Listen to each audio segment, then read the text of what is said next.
موسیٰ علیہ السلام کا وہ پورا واقعہ سورہ طٰہٰ کی زینت ہے، اور سورہ طٰہٰ کے اندر وہ قرآن کے سینے پہ نقش ہے، اذهب الی فرعون انہ طغیٰ، جائیے فرعون کی طرف جائیے اے موسیٰ، کیونکہ وہ بہت زیادہ سرکش ہو گیا، ذرا ملیے جا کے۔ آپ پہنچ گئے، اللہ کا حکم تھا، فرعون کی طرف پوری توجہ تھی موسیٰ کی، پورا دھیان تھا، اور پورا ورد وظیفے کر رہے تھے کہ فرعون کی طرف توجہ ہے، اسے آج ایمان دے کے جانا ہے، مسلمان کر کے جانا ہے، کیونکہ رب نے بھیجا ہی فرعون کی طرف ہے۔ آگے وہ جادوگروں سے مقابلہ ہوا، مقابلہ ہوتا ہوتا وہ سارا معاملہ بنا، جادوگر ایمان لے آئے۔ مل کے کہو سبحان اللہ۔ سارے جادوگر بولیے ایمان لے آئے، سارے جادوگر ایمان لے آئے۔ تو یہ حیرت ناک بات تھی، بھیجے آپ فرعون کی طرف گئے ہیں، ایمان جادوگر لائیں۔ تو آپ نے یہ پوچھ لیا مولا یہ کیا بنا، مجھے تو فرعون کا حکم تھا، تو یہ جادوگر ایمان لائے۔ تو جواب دیا ہے موسیٰ بات عجیب ہوئی ہے، بات یہ ہوئی ہے کہ جب وہ آپس میں لباس بدلے گئے، کیونکہ موسیٰ تمہیں پتہ ہے نا کہ فرعون کے دربار کا اصول تھا کہ اگر دو کنٹیسٹنٹ آپس میں مقابلہ کریں گے تو وردی ایک خاص پہنیں گے، وہ وردی وہ پرووائڈ کرتا تھا، وہ وردی وہ دیتا تھا۔ تو موسیٰ علیہ السلام نے انکار کر دیا، آپ نے فرمایا میں وردی نہیں پہنوں گا، جو میرا رسول کا نبی کا لباس ہوتا ہے میں وہی رکھوں گا، میں اس کو اتاروں گا نہیں۔ تو جب یہ سنا تو فرعون نے کہا اچھا چلو موسیٰ کی ضد پوری کر دو، جس طرح کا موسیٰ کا لباس ہے ایسا ہی لباس تم جادوگروں کو پہنا دو۔ جادوگروں کو وہ لباس پہنا دیا گیا۔ انہوں نے بڑی اس پہ جو ہے وہ انہوں نے کہا بھی کہ یہ ہمارے ساتھ زیادتی کی جا رہی ہے، ہمارے لباس اتروا کے آپ ہمارے جو دشمن ہے اس کا لباس دے رہے ہیں۔ لیکن چونکہ فرعون کا حکم، انہوں نے چاہتے نہ چاہتے وہ لباس پہن لیا۔ اب جواب سنیے، اللہ نے فرمایا اے موسیٰ، وہ ایمان جب آسمانوں سے روانہ ہوا تو اس نے یہ دیکھا کہ میرے نبی جیسا کون نظر آ رہا، بس جو نبی جیسا تھا ایمان اس کے دل میں گھس گیا۔ ارے نہ چاہتے ہوئے جو لباس پہنے ایمان ملے، اور جو چاہتے ہوئے داڑھی شریف رکھے اس کا ایمان کہاں پہنچتا ہے، اس کو اللہ کہاں تک لے کے جائے۔ بات سمجھے ہو، وہ نہ چاہتے ہوئے پہنا۔ قرآن کے واقعے سے عرض کر رہا ہوں کہ وہ ایماندار ہوئے۔ تو آج ہمیں اگر محبت سے حضور کی سنتوں پہ عمل کرنا ہے تو اس کی کتنی برکت ہوگی۔ اللہ، آخری بات دیکھیے، ایک مثال دیتا ہوں، ایک والدہ ہو، ماں ہو، اس کے ہاتھ میں اس کے بیٹے کی تصویر دیں، کیا دیں بولیے ذرا، میری طرف توجہ ہے آپ کی، اس کے ہاتھ میں کیا دیں، تصویر دے دیں، اور اس تصویر کو کہیں کہ آپ اس کو ذرا دیکھ لیں، پہلے آپ کا ہی بیٹا ہے، اور پھر اسے جلائیں، سامنے آگ ہے اس کو جلا دیں۔ تو وہ ماں انکار کر دے گی، وہ کہے گی جی کیوں جی، میں اپنے بیٹے کی کیوں تصویر، بے شک تصویر ہے لیکن میرا بیٹا ہے، میں کیوں جلاؤں، وہ نہیں جلائے گی۔ آپ اسے کہیں اچھا ٹھیک ہے، جلاتی نہیں ہو تو ایسا کرو اس کو پھاڑ دو، اس کو 3-4 حصوں میں تقسیم کر دو، پھاڑ دو۔ وہ پھر کہے گی، وہ کہے گی نہیں میرا بیٹا ہے لہٰذا میں نہیں، بے شک اس کی تصویر ہی ہے لیکن میں پھاڑنا بھی نہیں چاہتا۔ ارے ایک ماں تو اپنے بیٹے کی تصویر کو نہ جلائے نہ پھاڑے، اور اگر تم حضور جیسی تصویر بنے ہوگے تو کیا اللہ تجھے دوزخ میں پھینکے گا کیا؟ نہیں سمجھ آئی؟ اگر یہ شکل ہوئی، بے شک یار عمل جیسے بھی ہیں، عمل بعد میں ہے نا جی، اگر یہ چہرہ ایسا ہوا اور جب وہ اللہ کے سامنے قیامت کے دن آیا تو سوچ سکتے ہو کہ وہ 70 ماؤں سے زیادہ پیار عام بندے سے کرتا ہے تو اپنے محبوب کی تصویر سے کتنا پیار کرتا ہوگا، کہ جس کا چہرہ حضور جیسا بنا ہو، جس کے انداز آقا علیہ السلام جیسے بنے ہو، وہ کیسے اس کو دوزخ میں ڈالے گا؟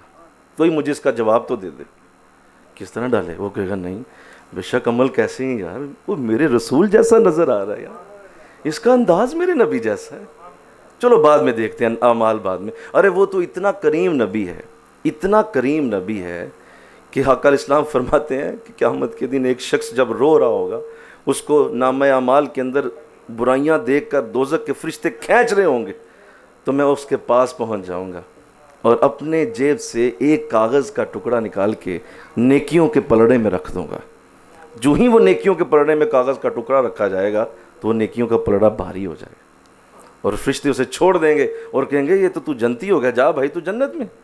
تو وہ شخص بھاگ کے میرا دامن پکڑ لے گا اور کہے گا شخص تو کون ہے، اس وقت مجھے بچانے آئے ہو، کون ہو تم، اور یہ کیا رکھا ہے؟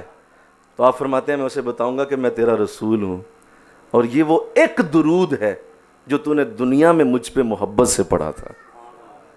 ارے وہ اتنا وفادار ہو اور ہم لوگوں کے لیے سنتیں چھوڑیں، ارے وہ اتنی وفاداری کرے ہمارے ساتھ کہ ایک درود کا بدلہ دینے کے لیے آ جائے، تو ہم لوگوں کو دیکھ کے کہیں نہیں نہیں یہ تو کیا یار، رہنے دو بھائی۔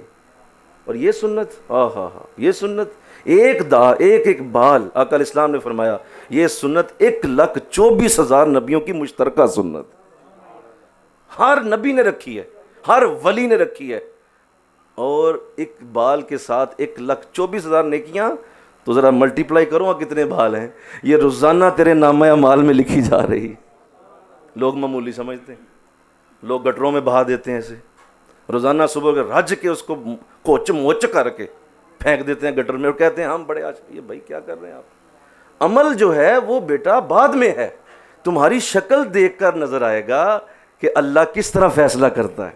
بلکہ ایک انگریز نے بڑا اچھا جملہ بولا ہے، انگریز کہتا ہے، اس نے بڑی اچھی بات کہی اور وہ کوٹ کی جاتی ہے کہ face is the index of your mind, یہ جو آپ کا چہرہ ہوتا ہے یہ آپ کے دل کا آئینہ ہوتا ہے۔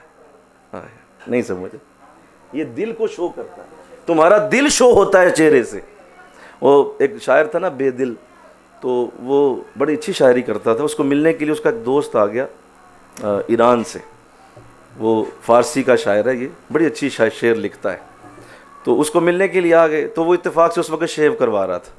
میں کسی کو ہٹ نہیں کر رہا، یہ کوئی طریقہ نہیں ہمارا، ہم علماء کسی کو ہٹ نہیں کرتے، ہم حضور کی باتیں کرتے ہیں، اور ہمارا طریقہ یہ ہے کہ ہم اگر کسی کو تکلیف ہو تو میں معذرت خواہ ہوں، لیکن یہ ہماری ڈیوٹی ہے، ہمیں ڈیوٹی پوری کرنے دیں۔ کہ نہیں چاہتے آپ؟ بولیے میں بند کر دوں جی، یہ بڑی ڈیوٹی ہے ہماری، اس کو پوری کرنے دیں ہم۔ تو وہ جو ہے وہ شیو کروا رہا تھا، تو قریب آگے کہا حضرت یہ آپ کیا کر رہے ہیں، حضرت یہ کیا کر رہے ہیں آپ؟ تو اس نے فارسی میں کہا بھائی میں اپنا منہ چھیل رہا ہوں، کون سا کسی کا دل چھیل رہا ہوں، کسی کا دل تو نہیں توڑ رہا، چھیل نہیں رہا۔ تو وہ شخص جو تھا وہ عالم بھی تھا اور نیک بھی تھا، اس نے اونچی آواز سے کہا، اس نے کہا خبردار، یہ تم نے جو بات کہی ہے میں سچ بول رہا ہوں، تو محمد مصطفیٰ کا دل چھیل رہا ہے، تو ان کا دل چھیل رہا ہے۔ تمہیں پتہ ہے یہ کیا ہے، یہ کتنی عزیز ہے حضور کو، آقا نے کبھی اسے نہیں چھوڑا۔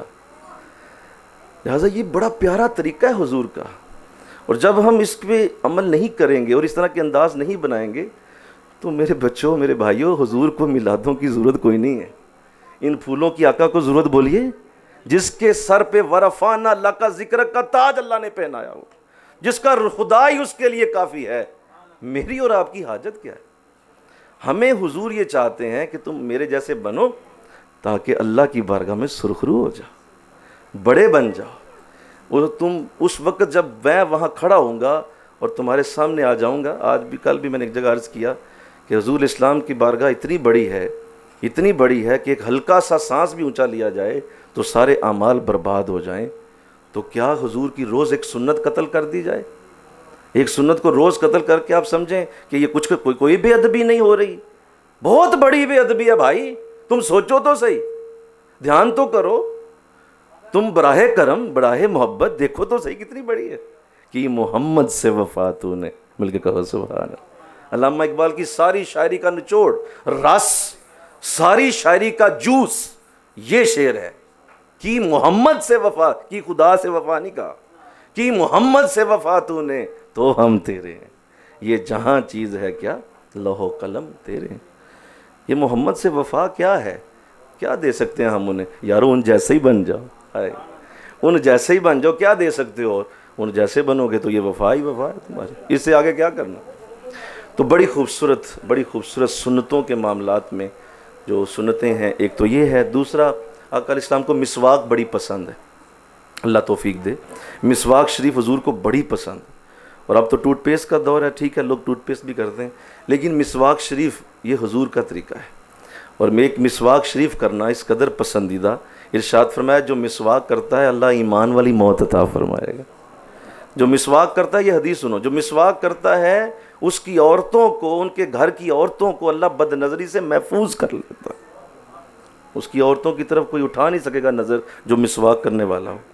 بتاؤ یہ کیا خوبصورت انداز ہے حضور، اس قدر پیاری سنت، اس قدر پیارا طریقہ ہے۔ اور پھر فرمایا مسواک یہ اتنی خوبصورت عادت ہے، اگر میرا جی چاہتا ہے میں ہر نماز میں فرض کر دوں اسے، لیکن میری امت کے آرام کا ڈر ہے، اسے فرض نہیں کیا۔ حضور نے یہ کہہ کے فرض کر بھی دیا ہے، نہیں سمجھ آئی بات؟ حضور نے یہ کہہ کے فرض کر بھی دیا، لیکن ساتھ کہا نہیں مجھے ڈر ہے امت کے آرام کا ڈر. لیکن جو سمجھدار ہے وہ اشارہ سمجھ گیا ہے کہ یہ فرض ہے، یہ بڑی اچھی عادت ہے، تو یہ اپنا لیجئے. نظریں نیچی رکھنا یہ حضور کا طریقہ ہے. دائیں طرف کروٹ لے کے سونا، اپنے گال کے نیچے ہاتھ رکھنا حضور کا طریقہ ہے. اپنے آپ کو یوں رکھنا، عاجز آدمی رکھنا اور پیچھے پیچھے رہنا، یہ بھی آقا کا طریقہ ہے. مسندیں پسند نہیں کرتے تھے حضور، نارمل بیٹھنا یہ بھی حضور کا طریقہ ہے. تو یہ انداز ہے آقا کا. اللہ ہمیں توفیق دے دے اور اللہ ہمیں یہ سعادت دے دے کہ اللہ ہم سے حضور کی سنتیں پوری کروانے کا جذبہ دے دے. بس اس امت کے اندر وہ چیز لوٹ آئے اور ہم واپس اسی دور میں جائیں جس میں صحابہ حضور جیسے بنا کرتے تھے. اللہ مجھے آپ کو توفیق عطا فرمائے. کھڑے ہو کے 2 شعر قبلہ حافظ صاحب پڑھتے ہیں، بلال فاروقی صاحب پڑھتے ہیں اور دعا کی جاتی ہے.